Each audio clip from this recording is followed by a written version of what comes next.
ಸ್ನೇಹಿತರೆ, ನಿನ್ನೆ ಬೆಂಗಳೂರಲ್ಲಿ ಒಂದು ಶಾಕಿಂಗ್ ವರದಿ ಹೊರಗಡೆ ಬಂತು. ನಾವು ಪ್ರತಿದಿನ ಆರೋಗ್ಯಕರ ಅಂತ ನಂಬಿ ತಿನ್ನುವ ತರಕಾರಿ ಅಪಾಯಕಾರಿ ಅಂತ ವರದಿ ಬಂದಿದೆ. ತರಕಾರಿಗಳಲ್ಲಿ ಸೀಸ ಅಂದರೆ ಸ್ನೇಹಿತರೆ, ನಾವು ಹಾಗಾದ್ರೆ ಏನು ತಿನ್ನಬೇಕು? ಈ ಸುದ್ದಿ ಸೋಷಿಯಲ್ ಮೀಡಿಯಾದಲ್ಲಿ ಬಂದ ಗಾಳಿ ಸುದ್ದಿ ಮಾತ್ರ ಅಲ್ಲ, ಇದು ಅಧಿಕೃತ ಸರ್ಕಾರಿ ವರದಿ ಆಧಾರಿತ ಮಾಹಿತಿ. ಮೊದಲಿಗೆ 2023ರಲ್ಲಿ Environment Management and Policy Research Institute ಎಂಬ ಸಂಸ್ಥೆ ಬೆಂಗಳೂರಲ್ಲಿ ಮಾರಾಟವಾಗುತ್ತಿದ್ದ ತರಕಾರಿಗಳ ಮೇಲೆ ದೊಡ್ಡ ಮಟ್ಟದ ಅಧ್ಯಯನ ನಡೆಸಲಾಯಿತು.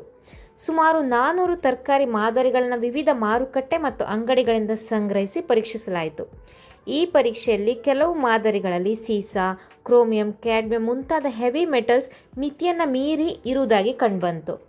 ಇದೇ ವಿಚಾರವನ್ನು ಗಮನಿಸಿದ ರಾಷ್ಟ್ರೀಯ ಹಸಿರು ನ್ಯಾಯಮಂಡಳಿ ಅಂದರೆ NGT ಈ ವಿಷಯವನ್ನು ಗಂಭೀರವಾಗಿ ತೆಗೆದುಕೊಂಡ್ರು. ಅದಾದ ನಂತರ ಭಾರತದ ಕೇಂದ್ರ ಮಾಲಿನ್ಯ ನಿಯಂತ್ರಣ ಮಂಡಳಿ ಅಂದರೆ central pollution control board CPCB ಹೆಚ್ಚಿನ ತನಿಖೆ ನಡೆಸಲಿಕ್ಕೆ ಮುಂದಾದರು.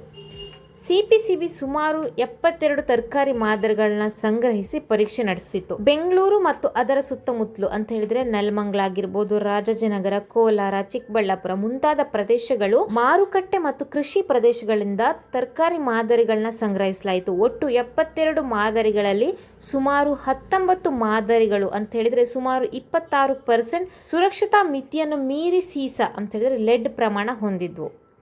ಕೆಲವು ತರಕಾರಿಗಳು ಅನುಮತಿಸಿದ ಮಿತಿಗಿಂತ ಬಹಳ ಹೆಚ್ಚು ಪ್ರಮಾಣ ಕಂಡುಬಂದಿದೆ. ಹೊಲದಿಂದ ತಟ್ಟೆ ತನಕ ವಿಷ ಬರಲಿಕ್ಕೆ ಮೊದಲನೇದು ಕಾರಣ ಅಂತ ಹೇಳಿದ್ರೆ ಕೈಗಾರಿಕಾ ತ್ಯಾಜ್ಯ ಆಗಿರ್ಬೋದು. ಒಳಚರಂಡಿ ನೀರನ್ನು ಕೃಷಿಗೆ ಬಳಸೋದ್ರಿಂದ ಸೀಸದಂತಹ ಭಾರ ಲೋಹಗಳು ಮೊದಲು ಮಣ್ಣನ್ನು ಸೇರ್ತದೆ. ನಂತರ ಸಸಿಗಳು ಏನು ಮಾಡ್ತದೆ, ತಮ್ಮ ಬೇರುಗಳ ಮೂಲಕ ವಿಷವನ್ನು ಹೀರ್ಕೊಂಡು ಕಾಂಡ ಮತ್ತು ಹಣ್ಣುಗಳಿಗೆ ರವಾನಿಸ್ತದೆ ಅಂತ ಹೇಳಿದ್ರೆ ಟ್ರಾನ್ಸ್ಲೊಕೇಶನ್ ಅಂತ ಹೇಳ್ತಾರೆ. ಇದು ಮಕ್ಕಳ ಆರೋಗ್ಯದ ಮೇಲೆ ಹೇಗೆ ಪರಿಣಾಮ ಬೀಳ್ತದೆ ಅಂತ ಹೇಳಿದ್ರೆ ಮೆದುಳಿನ ಬೆಳವಣಿಗೆಯನ್ನ ಕುಂಠಿತಗೊಳಿಸಿ ಬುದ್ಧಿಮಾಂದ್ಯತೆ ಹಾಗೂ ಕಲಿಕೆಗೆ ತೊಂದರೆ ಆಗುವ ಕಾರಣಗಳು ಜಾಸ್ತಿ ಆಗ್ತದೆ ಸ್ನೇಹಿತರೆ. ಇದು ನಮ್ಮ ಬಾಡಿಗೆ ಸಣ್ಣ ಪ್ರಮಾಣದಲ್ಲಿ ಸೇರ್ತಾ ಹೋಗಿ ಮೂಳೆಗಳಲ್ಲಿ ಶೇಖರಣೆ ಆಗಿ ಹಾಗೆ ಅದು ದೀರ್ಘಕಾಲಕ್ಕೆ ಹೋಗಿ ಕಿಡ್ನಿ ವೈಫಲ್ಯ ಆಗುವ ಚಾನ್ಸಸ್ ಜಾಸ್ತಿ ಇದೆ. ನಿಮ್ಮ ಆರೋಗ್ಯದ ಮೇಲೆ ನೀವೇ ಕಾಳಜಿ ವಹಿಸಬೇಕು ಸ್ನೇಹಿತರೆ.